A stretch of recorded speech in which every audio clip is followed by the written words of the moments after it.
ನಮಸ್ಕಾರ ರೀ ಎಲ್ಲರಿಗೂ ಬೆಳಗಿನ ಶುಭೋದಯ ರೀ. ಎಲ್ಲರೂ ಹೆಂಗದಿರಿ? ಆರಾಮದಿರೇನು? ನಾವು ಆರಾಮದೀವಿ ನೋಡ್ರಿ. ನೀವು ಎಲ್ಲರೂ ಆರಾಮದ್ರಿ ಅಂತ ಅಂದ್ಕೊಂಡು ಇವತ್ತಿನ ಲಾಗ್ನ ಸ್ಟಾರ್ಟ್ ಮಾಡೋಣ ಬರ್ರಿ. ಇವತ್ತು ಗುರುವಾರ ಬೆಳಿಗ್ಗೆ ಟೈಮ್ 4 ಗಂಟೆ ಆಗೈತೆ ನೋಡ್ರಿ. ನಾನು 4 ಗಂಟೆಗೆ ಎದ್ದು ಫಸ್ಟಿಗೆ ಕಾಲು ಮುಖ ತಗೊಂಡ್ಬಿಟ್ಟು ಅಡುಗೆ ಮನೆಗೆ ಬಂದು ಕೆಲಸ ಸ್ಟಾರ್ಟ್ ಮಾಡಿದ್ದೀನಿ. ಮತ್ತು ನಮ್ಮ ಲಾಗ್ ನಿಮಗೆ ಇಷ್ಟ ಆಗತ್ತಿದ್ರೆ ಲೈಕ್ ಮಾಡಿ, ಶೇರ್ ಮಾಡಿ, ಸಬ್ಸ್ಕ್ರೈಬ್ ಮಾಡಿಕೊಂಡೆ ಸಪೋರ್ಟ್ ಮಾಡಿರಿ. ನಿಮ್ಮ ಸಪೋರ್ಟ ಭಾಳ ಮುಖ್ಯ ಅಲ್ರಿ. ಹಾಗಾಗಿ ನಿಮ್ಗೆ ಲಾಗ್ ಇಷ್ಟ ಆಗತ್ತಿದ್ರೆ ಲೈಕ್ ಮಾಡಿ, ಶೇರ್ ಮಾಡಿ, ಸಬ್ಸ್ಕ್ರೈಬ್ ಮಾಡಿಕೊಂಡು ಸಪೋರ್ಟ್ ಮಾಡಿರಿ. ಇದು ಗುರುವಾರ ಬೆಳಿಗ್ಗೆ ಕೆಲಸನ ಸ್ಟಾರ್ಟ್ ಮಾಡಿದ್ದೀನಿ ರೀ. ಇವತ್ತು ಮಂತ್ರಾಲಯಕ್ಕೆ ಹೋಗೋದೈತಿ, ಭಾಳ ದಿವ್ಸಿನ ಕನಸು. ಹಾಗಾಗಿ ನನಸಾಗತ್ತೈತಿ. ಫುಲ್ ಖುಷಿ ಒಳಗೆ 3 ಗಂಟೆಗೆ ಎಚ್ಚರ ಆಗಿತ್ತು. ಮತ್ತು 4 ಗಂಟೆಗೆ ಎದ್ಬಿಟ್ಟು ಕೆಲಸನ ಸ್ಟಾರ್ಟ್ ಮಾಡಿದ್ದೀನಿ ನೋಡ್ರಿ. ಅಂದರೆ ಕ್ಲೀನಿಂಗ್ ಕೆಲಸ ಎಲ್ಲ ಮುಗಿಸಿ ಸ್ವಲ್ಪ ಅಡುಗೆ ಎಲ್ಲ ಮಾಡ್ಕೋಬೇಕಂತ ಹೇಳ್ರಿ. ಅಂದರೆ ಚಪಾತಿ ಪಲ್ಯ ಅಷ್ಟಾದ್ರೂ ಮಾಡ್ಕೋಬೇಕಂತ ಹೇಳ್ರಿ. ಅಂದರೆ ನಾವು ಗಾಡಿ ಮಾಡ್ಕೊಂಡು ಹೋಗೋದಾದ್ರೆ ಸ್ವಲ್ಪ ಜಾಸ್ತಿ ಎಲ್ಲ ಮಾಡ್ಕೋಬೋದು.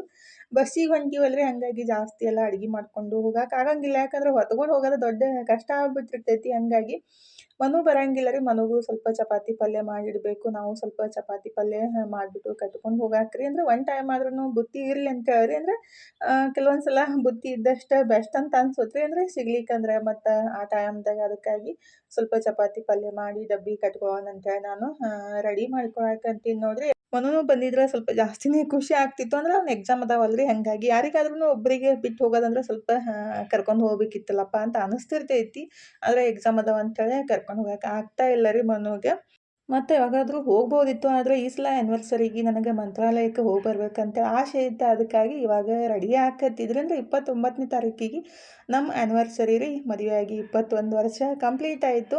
ಹಾಗಾಗಿ ಈ ಸಲ ಮಂತ್ರಾಲಯಕ್ಕೆ ಹೋಗಿ ಬರ್ಬೇಕಂತೇಳಿ ನಾನು ಡಿಸೈಡ್ ಮಾಡಿದ್ದೆ. ಅಂದರೆ ಭಾಳ ದಿವಸದಿಂದ ಅನ್ಕೋತಾ ಇದ್ದೆ. ಅಂತೂ ಇಂತೂ ಹೋಗಿ ಬರಾಕೆ ರೆಡಿ ಆದ್ವಲ್ರಿ, ಅದನ್ನೇ ಜಾಸ್ತಿ ಖುಷಿ ಆಕತ್ತೈತಿ. ಅಂದರೆ ಅಂದ್ಕೊಂಡಿದ್ದು ಆದಾಗ ಸ್ವಲ್ಪ ಜಾಸ್ತಿ ಖುಷಿ ಆಗುತ್ತಲ್ರಿ. ನನಗೂ ಅಷ್ಟೇ ರೀ. ಇವತ್ತಂತೂ ನಿದ್ದೆನೇ ಬಂದಿಲ್ಲ ನನಗೆ ಸರಿಯಾಗಿ.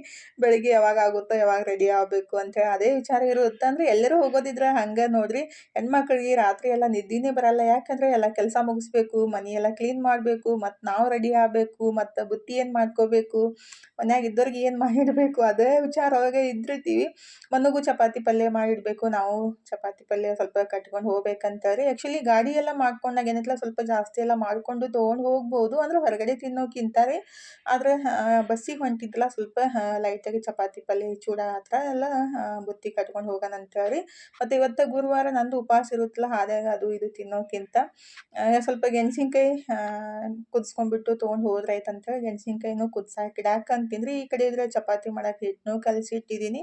ಮತ್ತು ಹೀಟ್ ಜಾಸ್ತಿ ಆಗುತ್ತಲ್ರಿ ಬಸ್ ಒಳಗೆ ಜರ್ನಿ ಮಾಡಬೇಕಾದ್ರೆ. ಅದಕ್ಕಾಗಿ ಸೌತೆಕಾಯಿ ಜ್ಯೂಸ್ ಮಾಡ್ಕೊಂಡು ಕುಡಿದ್ಬಿಟ್ರೆ ಆಯ್ತು ಅಂತ ಹೇಳ್ರಿ.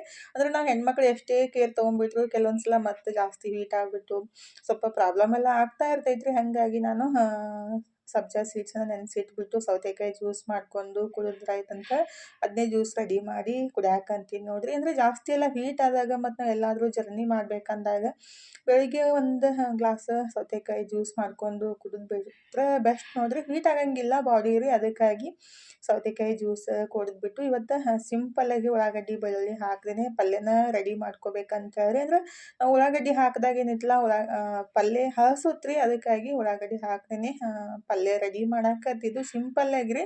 ಆ್ಯಕ್ಚುಲಿ ನಾನು ಕಡ್ಲೆಬೇಳೆ ಪಲ್ಯ ಜಾಸ್ತಿ ಮಾಡ್ತಾ ಇರ್ತೀನಿ ಎಲ್ಲರೇ ಟೂರಿಗೆ ಹೊಂಟಾಗ್ರಿ. ಅಂದರೆ ಪೂರ್ಣಾವಳಿ ಅಂತೇಳಿ ಮಾಡ್ತೀನಿ. ಅದು ಒಂದು 3-4 ದಿವಸ ಇಟ್ರೂ ಹಸಂಗಿಲ್ಲ ರೀ. ಆದರೆ ಈ ಸಲ ಸ್ವಲ್ಪ ಬಿಸಿಲೈತಿ ಮತ್ತು ಹೀಟ್ ಜಾಸ್ತಿ ಆಗುತ್ತಂತ ನಾನು ಹೆಸರು ಬ್ಯಾಳಿನ ನೆನೆಸಿಟ್ಟಿದ್ದೆ ರೀ ರಾತ್ರಿನೇ. ಅದನ್ನೇ ಬಳಸ್ಬಿಟ್ಟು ಪಲ್ಯ ಮಾಡಾಕಂತೀನಿ ನೋಡ್ರಿ. ಅಂದರೆ ಈ ಥರ ಮಾಡಿದಾಗ ಏನಿತ್ತಲ್ಲ ಒಂದು ದಿವಸ ಇರುತ್ತೆ. ಅಂದರೆ ಬೆಳಗ್ಗೆ ಮಾಡಿದಾಗ ರಾತ್ರಿ ತನಕ ಇರುತ್ತೆ. ಅದಕ್ಕಾಗಿ ಅಂದರೆ ಇದು ಜಾಸ್ತಿ ಇಡಾಕೆ ಆಗಂಗಿಲ್ಲ ರೀ. ಈ ಥರ ಮಾಡಿದಾಗ ಏನೈತಲ್ಲ, ಈಗ ಇದ್ರ ಒಗ್ಗರಣೆಗೆ ಏನಿತ್ತಲ್ಲ ಸಿಂಪಲ್ಲಾಗಿ ಎಣ್ಣೆ, ಜೀರಿಗೆ, ಸಾಸ್ವೆ ಮತ್ತು ಸ್ವಲ್ಪ ಹಿಂಗು, ಕರ್ಬೇವಿನ ಸೊಪ್ಪು, ಉಳ್ಳಾಗಡ್ಡಿ ಹಾಕಿಬಿಟ್ರೆ ಹಸುತ್ತಂತ ನಾನು ಉಳ್ಳಾಗಡ್ಡಿ ಹಾಕಕ್ಕೆ ಹೋಗಿಲ್ಲ ರೀ. ಹಾಕ್ಬಿಟ್ಟು ಖಾರಕ್ಕೆ ಎಷ್ಟು ಬೇಕಷ್ಟು ಖಾರದ ಪುಡಿ ಹಾಕಿ ಎಣ್ಣೆ ಒಳಗೆ ಚಲೋತ್ನ ಮಿಕ್ಸ್ ಮಾಡಿಬಿಟ್ಟು ಆಮೇಲೆ ಏನೈತಲ್ಲ ನೆನೆಸಿಟ್ಟಿದ್ದೆ ಹೆಸರು ಬೇಳೆ ಹಾಕಿದ್ದೀನಿ ರೀ. ಹೆಸರು ಕಾಳಾದ್ರೂ ಬಳಸ್ಬಿಟ್ಟು ಇದೇ ರೀತಿ ಮಾಡ್ಕೋಬೋದು. ದೇವಸ್ಥಾನಕ್ಕೆ ಹೊಂಟಿದ್ದೀವಲ್ಲ, ಹಾಗಾಗಿ ನಾನು ಉಳ್ಳಾಗಡ್ಡಿ ಬೆಳ್ಳುಳ್ಳಿನೂ ಯೂಸ್ ಮಾಡಿಲ್ಲ ರೀ. ಚೂಡ ಮಾಡೋಕ್ಕೂ ಅಷ್ಟೇ ಬೆಳ್ಳುಳ್ಳಿ ಹಾಕಕ್ಕೆ ಹೋಗಿಲ್ಲ. ಆಮೇಲೆ ಹೆಸರುಬೇಳೆ ಹಾಕಿ ಚಲೋತ್ನಾಗೆ ಮಿಕ್ಸ್ ಮಾಡಿಬಿಟ್ಟು ಸ್ವಲ್ಪ ಹುಣಸೆಹಣ್ಣು ಹಾಕ್ಬೇಕು ರೀ. ಅಂದರೆ ಹುಣಸೆಹಣ್ಣಿನ ರಸ ಹಾಕಿಬಿಟ್ರೆ ಏನೈತಲ್ಲ ಜಲ್ದಿ ಹಾಳಾಗಂಗಿಲ್ಲ ಅಂತೇಳಿ. ಅಂದರೆ ಬ್ಯಾಸ್ಗೆ ಐತಲ್ಲ ಸ್ವಲ್ಪ ನಾವು ಕಟ್ಟಿಟ್ಟಾಗ ಬುತ್ತಿ ಜಲ್ದಿ ಹಾಳಾಗುತ್ತಂತೇಳಿ ಈ ಥರ ಮಾಡೋದು ಅಷ್ಟೇ ರೀ. ಸ್ವಲ್ಪ ಹುಣಸೆಹಣ್ಣು ಬೇಕಂದ್ರೆ ಸ್ವಲ್ಪ ಬೆಲ್ಲ ಹಾಕಿ ಚಲೋತ್ನಾಗೆ ಮಿಕ್ಸ್ ಮಾಡಿಬಿಟ್ಟು ಜಸ್ಟ್ ಮುಚ್ಚಿಡ್ಬೇಕು ರೀ. ನೀರದೇನು ಹಾಕಕ್ಕೆ ಹೋಗಬಾರ್ದು. ಈಗಿದ್ರೆ ಮುಚ್ಚಿ ಒಂದು 2-3 ನಿಮಿಷ ಇಟ್ಟಾದ್ಮೇಲೆ ಲಾಸ್ಟಿಗೆ ಕೊತ್ತಂಬರಿ ಸೊಪ್ಪು ಹಾಕಿಬಿಟ್ಟು ಮಿಕ್ಸ್ ಮಾಡಿದ್ರಾಯ್ತು. ಮಸ್ತಾಗಿ ಹೆಸರುಬೇಳೆ ಪಲ್ಯ ರೆಡಿ ಆಗುತ್ತೆ ನೋಡಿರಿ. ಬುತ್ತಿ ಕಟ್ಕೊಂಡು ಹೋಗಾಕ ಈ ಥರನೇ ಮಾಡಬೇಕು. ಉಳ್ಳಾಗಡ್ಡಿ ಹಾಕಿದಾಗ ಜಲ್ದಿ ಹಾಳಾಗುತ್ತೆ ರೀ. ಅದಕ್ಕಾಗಿ ಸಿಂಪಲ್ ಈ ರೀತಿ ಬೇಳೆ ಪಲ್ಯ ಮಾಡಿ ಎತ್ತಿಟ್ಬಿಟ್ಟು ಇನ್ನಿಷ್ಟು ಚಪಾತಿ ಮಾಡ್ಬೇಕು ನೋಡಿರಿ. ಮನುಗೆ ಮತ್ತು ನಮ್ಗೆ ಎಲ್ಲನೂ ಚಪಾತಿ ರೆಡಿ ಮಾಡಿಬಿಟ್ಟು ನಾನು ಎಲ್ಲ ಕೆಲಸ ಮುಗಿಸಿ ಜಳಕ ಮಾಡಿದ್ದೇವೆ ರೀ. ನಮಸ್ಕಾರ ಮಾಡಿಬಿಟ್ಟು ಫೈನಲಿ ರೆಡಿ ಆಗಿಬಿಟ್ಟು ಹೊಂಟಿದ್ದೀವಿ ನೋಡಿರಿ. ಒಂಥರ ಜಾಸ್ತಿ ಖುಷಿ ಆಗತ್ತಿತ್ತು. ಈಗಿದ್ರೆ ಕೊರಿಯರ್ ಒಂದು ಸ್ವಲ್ಪ ಕಳ್ಸೋದಿತ್ತು ಮತ್ತು ಬಸ್ಸಿಗೂ ಇಡೋದಿತ್ತು ರೀ. ಹಾಗಾಗಿ ಅದನ್ನೂ ಕೆಲಸ ಮುಗಿಸ್ಬಿಟ್ಟು ಕೊರಿಯರ್ಗೆ ಹಾಕಿ ಬಸ್ಸಿಗಿಟ್ಟು ನಾವು ಆ ಕಡೆ ಹೋದ್ರಾಯ್ತು ಅಂಥೇಳಿ ಫೈನಲಿ ಬಂದ್ವಿ ನೋಡಿರಿ. ಬಸ್ ಸ್ಟ್ಯಾಂಡ್ಗೆ ಬಂದ ಕೂಡಲೇ ಬಸ್ಸಿಗೆ ವೇಟ್ ಮಾಡಕ್ಕಂತಿದ್ವಿ. ನಾವು ಬಂದಿದ್ದು 9 ಗಂಟೆಗೆ, ಬಸ್ ಬಂದಿದ್ದು 10 ಗಂಟೆಗೆ ರೀ. 1 ತಾಸು ಬಸ್ ಸ್ಟ್ಯಾಂಡ್ ಒಳಗೆ ಕೂಡಬೇಕಾಯಿತು.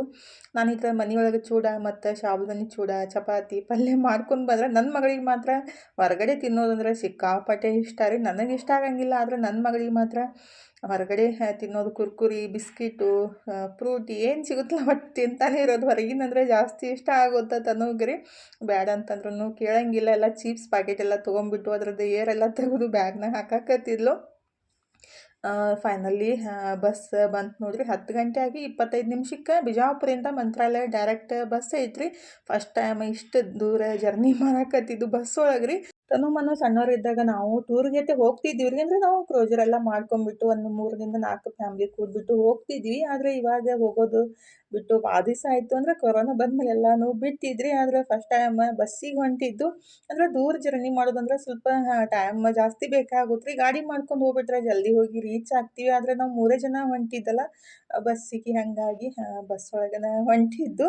ಅಂದರೆ ಸ್ವಲ್ಪ ಪೇಷನ್ಸ್ ಇರ್ಬೇಕು ರೀ ಬಸ್ ಒಳಗೆ ಹೋಗ್ಬೇಕಂದ್ರೆ. ಯಾಕಂದರೆ ಬೆಳಗ್ಗೆ ಬಿಟ್ಟರೆ ಸಂಜೆ 7ರಿಂದ 8 ಗಂಟೆ ತನಕ ನಾವು ಮಂತ್ರಾಲಯಕ್ಕೆ ಹೋಗಿ ರೀಚ್ ಆಗ್ತೀವಿ. ಅಂದರೆ ಒಂದು 10-11 ತಾಸು ಬೇಕಾಗುತ್ತೆ ರೀ. ಅಂದರೆ ನಾವು 5ರಿಂದ 6 ತಾಸು ಜರ್ನಿ ಮಾಡೋದೇನೆ ಐತಲ್ಲ, ಅದು ಬಸ್ ಒಳಗೆ ಡಬಲ್ ಆಗುತ್ತೆ ನೋಡಿರಿ. ಅಂದರೆ ಜಾಸ್ತಿ ಟೈಮ್ ಬೇಕಾಗುತ್ತೆ. ಆದರೆ ನಾವು 3 ಜನ ಹೊಂಟಿದ್ದೀವಲ್ಲ, ಅದಕ್ಕಾಗಿ ಬಸ್ಸಿಗೆ ಹೊಂಟಿದ್ವಿ. ಭಾಳ ಜನ ಇದ್ದರೆ ಗಾಡಿ ಎಲ್ಲ ಮಾಡ್ಕೊಂಡು ಹೋಗ್ಬೋದಿತ್ತು. ಆದರೆ ನಾವು ಸಡನ್ನಾಗಿ ರೆಡಿಯಾಗಿದ್ದಲ್ಲ, ಹಾಗಾಗಿ ಬಸ್ಸಿಗೆ ಹೊಂಟಿದ್ರಿ.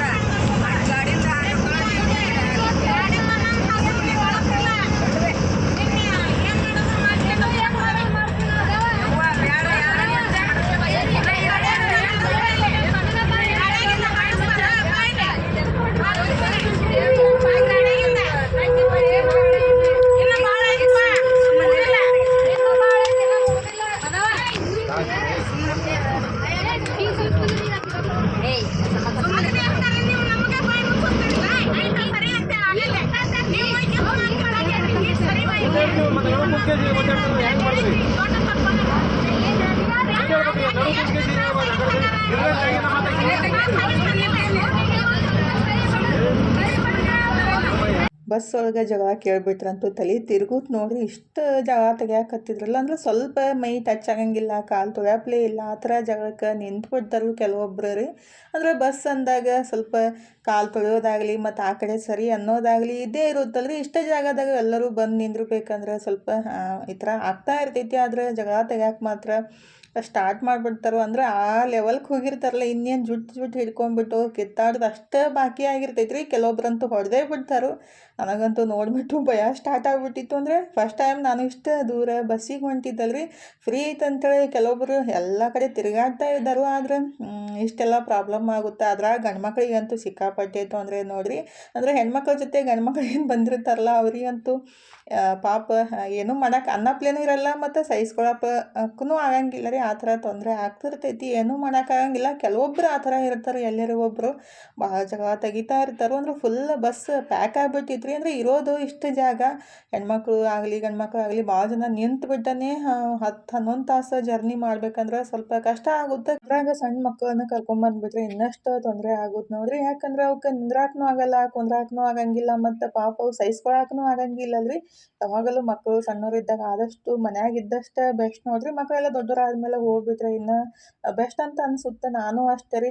ಮನು ಸಣ್ಣವರಿದ್ದಾಗ ಎಲ್ಲಿ ಆಗ್ತಿದ್ದಿಲ್ಲ. ಯಾಕಂದ್ರೆ ಅವ್ರನ್ನೆಲ್ಲ ಕರ್ಕೊಂಡ್ಬಿಟ್ಟು ಸಂಭಾಳಿಸೋದು ದೊಡ್ಡ ಕಷ್ಟ ಆಗ್ತಿತ್ತು ನನಗೆ. ಅದಕ್ಕಾಗಿ ಮನ್ಯಾಗನೇ ಇರಕ್ಕೆ ಇಷ್ಟಪಡ್ತಿದ್ದೆ. ನನ್ನ ಮಕ್ಕಳಿದ್ರೆ ಇನ್ನಾದರೂ ಅಂತಾರು, ನಿಮ್ಗೆ ಎಲ್ಲಿ ಹೋಗಕ್ಕೆ ಇಷ್ಟ ಇಲ್ಲ, ಮನ್ಯಾಗನೇ ಇರಕ್ಕೆ ಇಷ್ಟಪಡ್ತೀರಿ ಅಂತೇಳಿ. ಫಸ್ಟೆಲ್ಲ ತನು ಮನು ಸಣ್ಣವ್ರು ಇದ್ದಾಗ ನಾವು ಎಲ್ಲರ ದೇವಸ್ಥಾನಕ್ಕೆ ಮತ್ತು ಪಂಡ್ರಾಪುರಕ್ಕೆಲ್ಲ ಹೋಗಿ ಬಂದಿದ್ದೀವಿ ರೀ. ಅವಾಗ ಕ್ರೋಜರ್ ಮಾಡ್ಕೊಂಡ್ಬಿಟ್ಟು ಹೋಗ್ತಿದ್ವಿ. ಅಂದ್ರೆ ಒಂದು 2-3 ಫ್ಯಾಮ್ಲಿ ಕೂಡಿಬಿಟ್ಟು ಕ್ರೋಜರ್ ಮಾಡ್ಕೊಂಡು ಹೋದ್ರೆ ಕಮ್ಮಿನೂ ಆಗುತ್ತೆ ಮತ್ತು ನಮಗೂ ಭೀ ಅಷ್ಟೊಂದು ಕಷ್ಟ ಅಂತ ಅನ್ಸಂಗಿಲ್ಲ ರೀ. ದೊಡ್ಡವರಾದ್ರೆ ಹೆಂಗೆ ರೀ ಸಹಿಸ್ಕೊಂಡ್ಬಿಡ್ತಾರೆ. ಆದರೆ ಸಣ್ಣ ಮಕ್ಕಳು ಇದ್ದಾಗ ಸ್ವಲ್ಪ ಪಾಪ ಕಷ್ಟ ಅಂತ ಅನಿಸ್ತಿರ್ತೈತೆ ರೀ. ಹಾಗಾಗಿ ಹೇಳಾಕತ್ತಿದ್ದೆ ಅಷ್ಟೇ, ನಾನು ಹೋಗಬೇಡ ಅಂತ ಹೇಳಾಕತ್ತಿಲ್ಲ. ಹೋಗ್ಬೋದು, ಆದರೆ ಮಕ್ಕಳು ಸ್ವಲ್ಪ ದೊಡ್ಡವರಾದ್ಮೇಲೆ ಹೋಗ್ಬಿಟ್ರೆ ಚಲೋ ಅಂತ ಅನ್ಸುತ್ತೆ. ಯಾಕಂದರೆ ಸಣ್ಣ ಮಕ್ಳದ್ದು ಕಷ್ಟ ನೋಡಕ್ಕೆ ಆಗಂಗಿಲ್ಲ. ಆ ಥರ ಹೇಳಿದೆ ಅಷ್ಟೇ ರೀ. ಯಾರು ತಪ್ಪು ತಿಳ್ಕೊಳಕ್ಕೆ ಹೋಗಬೇಡ್ರಿ. ಯಾಕಂದರೆ ಕೆಲವೊಬ್ಬರು ಕೆಲವೊಂದು ರೀತಿ ತಿಳ್ಕೊತಿರ್ತಾರೆ ಅಷ್ಟೇ ರೀ. ನಾನು ಹೇಳಿದ್ದು ಸಣ್ಣ ಮಕ್ಕಳಿಗೆ ತೊಂದರೆ ಆಗಬಾರ್ದು ಅಂತ ಹೇಳಿದೆ ಅಷ್ಟೇ ರೀ. ಆಗ ರೀ ಇಲ್ಲೊಂದು ಬ್ರಿಡ್ಜ್ ಹತ್ತುತ್ತಾ ದೊಡ್ಡದು ಭಾಳ ಐತಿ, ಅಂದ್ರೆ ಉದ್ದ ಬ್ರಿಡ್ಜ್ ಐತ್ರಿ. ಅದ್ರ ಹೆಸರು ಗೊತ್ತಿಲ್ಲ, ನಿಮಗೆ ಗೊತ್ತಿದ್ರೆ ಕಮೆಂಟ್ ಮಾಡಿರಿ. ನಮ್ಮ ಮನೆಯವ್ರಿಗೆ ಕೇಳಿದೆ, ನಮ್ಮ ಮನೆಯವ್ರಿಗೂ ಗೊತ್ತಿದ್ದಿದ್ದಿಲ್ಲ. ಹಾಗಾಗಿ ನಿಮಗೆ ಗೊತ್ತಿದ್ರೆ ನೀವು ಕಮೆಂಟ್ ಮಾಡಿರಿ. ಫೈನಲಿ ನಾವು 7:30ಗೆ ಮಂತ್ರಾಲಯಕ್ಕೆ ಬಂದು ರೀಚ್ ಆದೀವಿ ನೋಡಿರಿ. ಹೆಣ್ಮಕ್ಳು ಫುಲ್ ಬಸ್ ಒಳಗೆ ತುಂಬಿಟ್ಟಿದ್ವಿ. ಅಂದರೆ ನಾವು ಫಸ್ಟ್ ಟೈಮ್ ಈ ಥರ ಬಸ್ ಒಳಗೆ ಜರ್ನಿ ಮಾಡಿದ್ದೀವಲ್ರಿ. ಇವಾಗಂತೂ ಬಸ್ ಫ್ರೀ ಐತೆ ಅಂಥೇಳಿ ಭಾಳ ಜನ ಬರ್ತಾ ಇರ್ತಾರಂತ ಹೇಳಕತ್ತಿದ್ರು ಅಲ್ಲಿ ಒಬ್ಬರು. ನಾವು ಫಸ್ಟ್ ಟೈಮ್ ಬಸ್ ಒಳಗೆ ಇಷ್ಟು ದೂರ ಜರ್ನಿ ಮಾಡಿಕೊಂಡು ಮಂತ್ರಾಲಯಕ್ಕೆ ಬಂದು ರೀಚ್ ಆದೀವಿ ನೋಡಿರಿ. ಫುಲ್ ಖುಷಿ ನನಗಂತೂ. ಎಲ್ಲರೂ ಬಸ್ ಒಳಗೆ ಜರ್ನಿ ಮಾಡಬೇಕಂದ್ರೆ ವಾಮೆಂಟ್ ಆಗೋದಾಗಲಿ ತಲೆ ನುಸೋದಾಗಲಿ ಜಾಸ್ತಿ ಆಗ್ತಿತ್ತು. ಆದರೆ ಈ ಸಲ ಮಾತ್ರ ಸ್ವಲ್ಪ ತಲೆನೂ ನುಸಿಲ್ಲ ರೀ, ವಾಮೆಂಟ್ನೂ ಆಗಿಲ್ಲ. ಫುಲ್ ಹ್ಯಾಪಿ ಆಗಿದ್ದೆ, ಅಂದರೆ ಖುಷಿಯಾಗಿದ್ದೆ ರೀ. ಯಾವುದೂ ಏನೋ ತೊಂದರೆ ಅಂತ ಅನ್ನಿಸ್ಲಿಲ್ಲ. ಆದರೆ ಸೀಟ್ ಸಿಗದೆ ಇರೋರಿಗೆ ಸ್ವಲ್ಪ ಕಾಲು ನೋವು ಕೈ ನೋವು ಎಲ್ಲ ಬಂದಿರ್ತಾವೆ. ಯಾಕಂದರೆ ನಿಂತು ಬರಬೇಕಲ್ಲ, ಹಾಗಾಗಿ ನಮಗೆ ಸೀಟ್ ಸಿಕ್ಕಿತ್ತಂತ ನಾವು ಆರಾಮಾಗಿ ಬಂದು ಫೈನಲಿ ಮಂತ್ರಾಲಯಕ್ಕೆ ರೀಚ್ ಆದೀವಿ ನೋಡಿರಿ. ನನಗಂತೂ ರಾಯರ ದರ್ಶನ ಯಾವಾಗ ಮಾಡ್ತೀನಂತ ಅನ್ಸಕ್ಕೆ ಸ್ಟಾರ್ಟ್ ಆಗಿಬಿಟ್ಟಿತ್ತು.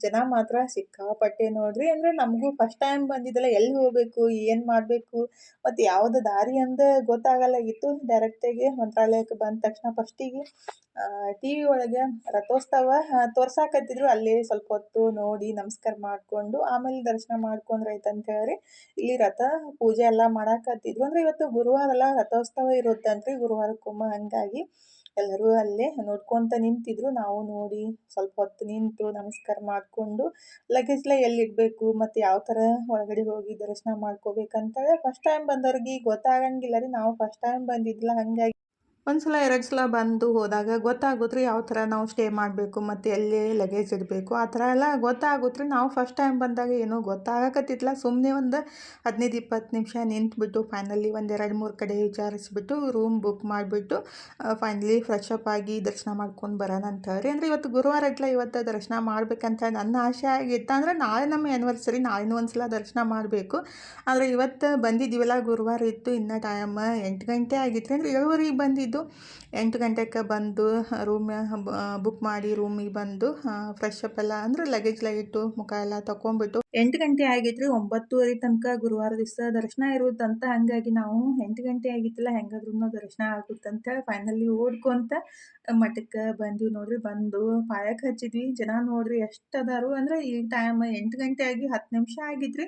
ಅಂದರೆ ಜಾಸ್ತಿ ಸ್ಟೆಪ್ ಎಲ್ಲ ಇರೋದು, ಸುತ್ತ ಹಾಕಿ ಒಳಗಡೆ ಹೋಗ್ಬೇಕಾಗುತ್ತೆ. ಒಳಗಡೆ ಎಲ್ಲ ಕ್ಯಾಮ್ರಾ ಅಲಾವ್ ಇಲ್ಲ ರೀ, ಹೊರಗಡೆಯಿಂದ ಅಷ್ಟೇ ತೋರ್ಸಾಕತ್ತಿದ್ದು. ಫೈನಲಿ ಪಾಳ್ಯಕ್ಕೆ ಹಚ್ಚಿಬಿಟ್ಟು ದರ್ಶನ ಮಾಡ್ಕೊಂಡು ಬರೋ ತನಕ 9 ಗಂಟೆ ಆಗಿತ್ತು ನೋಡ್ರಿ. ಅಂದರೆ ಗುರುವಾರಕ್ಕೊಮ್ಮೆ 9:30 ತನಕ ದರ್ಶನ ಇರೋದ್ರಿ. ಅಂದರೆ ಡೈಲಿ ಏನೈತಿಲ್ಲ ದಿನ 9 ಗಂಟೆಕನ್ನ ದರ್ಶನ ಕ್ಲೋಸ್ ಆಗುತ್ತಂತ್ರಿ. ಗುರುವಾರಕ್ಕೊಮ್ಮೆ ಏನೈತಿಲ್ಲ ಅರ್ಧ ತಾಸು ರಥೋತ್ಸವ ಇರುತ್ತಲ್ಲ, ಹಾಗಾಗಿ ಎಷ್ಟರ ಅರ್ಧ ತಾಸು ದರ್ಶನಕ್ಕೆ ಇರುತ್ರಿ ಟೈಮ್. ಹಾಗಾಗಿ ನಾವು 9 ಗಂಟೆ ಆಗಿ 5 ನಿಮಿಷ ಆಗಿತ್ತು ದರ್ಶನ ಮುಗಿಸ್ಕೊಂಡು ಫೈನಲಿ ಹೊರಗಡೆ ಬಂದ್ವಿ ನೋಡ್ರಿ. ಹೊರಗಡೆ ಬಂದು ಸ್ವಲ್ಪ ಹೊತ್ತು ಕುಂತು ರಾಯರಿಗೆ ನಮಸ್ಕಾರ ಮಾಡಿಕೊಂಡು ಮನಸ್ಸಲ್ಲಿರೋ ಎಲ್ಲ ಕಷ್ಟ ಸುಖಗಳನ್ನ ಹೇಳ್ಕೊಂಡು ಫೈನಲಿ 10 ಗಂಟೆಗೆ ರೂಮಿಗೆ ಬಂದೀವಿ ನೋಡ್ರಿ. ಅಂದರೆ ಆ್ಯಕ್ಚುಲಿ ಪ್ರಸಾದ ಮಾಡಿ ಬರ್ಬೇಕನ್ನೋ ನನ್ನ ಆಸೆ ಇತ್ತು. 9 ಗಂಟೆಗೆ ಪ್ರಸಾದನೂ ಕ್ಲೋಸ್ ಆಗುತ್ತಂತ್ರಿ. ಹಾಗಾಗಿ ಬುತ್ತಿ ತಂದಿದ್ದು ಯೂಸ್ ಆಯಿತು. ಇಲ್ಲಾಂದ್ರೆ ಹೋಟೆಲ್ಗೆ ಹೋಗಿ ಬರೀ ಅನ್ನ ಸಾರು ಇಲ್ಲ ಚುಮ್ಮರಿ ಸುಸ್ಲಾ ಅವಲಕ್ಕಿ ಸಿಗುತ್ರಿ. ಇಲ್ಲೆಲ್ಲ ಚಪಾತಿ ರೊಟ್ಟಿ ಆ ಥರ ಊಟ ಎಲ್ಲ ಸಿಗಂಗಿಲ್ಲ. ಇವತ್ತು ಗುರುವಾರ ನಂದು ಉಪವಾಸ ಇತ್ತಲ್ಲ, ಹೊಟ್ಟೆ ಹಸ್ದುಬಿಟ್ಟಿತ್ತು. 10 ಗಂಟೆಗೆ ಬಂದು ಮಸ್ತಾಗಿ ಚಪಾತಿ ಪಲ್ಯ ಬುತ್ತಿ ಕಟ್ಕೊಂಡ್ಬಂದಿದ್ದು ಊಟ ಮಾಡಕ್ಕಂತೀವಿ ನೋಡ್ರಿ. ಹೊರಗಡೆ ಊಟ ಮಾಡೋಕ್ಕಿಂತ ಇದೇ ರೀತಿ ಬೆಸ್ಟ್ ಅಂತ ಅನಿಸುತ್ತೆ ನನಗೆ. ಹಾಗಾಗಿ ಬುತ್ತಿ ಬಿಚ್ಕೊಂಡು ಚಪಾತಿ ಪಲ್ಯ ಊಟ ಮಾಡಿದ್ವಿ ನೋಡ್ರಿ.